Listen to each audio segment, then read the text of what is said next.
Welcome to this Delft Stack tutorial video.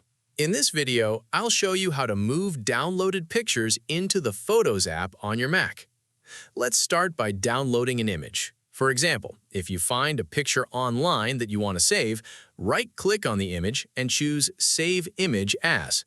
Your Mac will usually select the Downloads folder automatically as the save location. Click Save and the image will be downloaded to your Mac. Once the download is complete, there are a couple of ways to find it. You can click the Downloads button near the top right corner of your screen in Safari, or you can open the Downloads folder from the dock. Either option will take you to the file you just saved. Now, locate the picture you want to add to the Photos app. Select the image and then click the Share button, which looks like a square with an arrow pointing upward. In the menu that appears, choose Add to Photos. Your Mac will immediately import the picture into the Photos app. While we're here, if you're enjoying this tutorial and want more simple Mac and iPhone guides, make sure to like this video and subscribe to the channel so you don't miss future tutorials.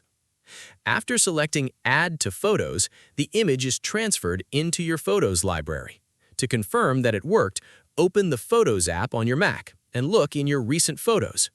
You should see the image there and ready to organize into albums, edit, or sync across your Apple devices if iCloud Photos is enabled.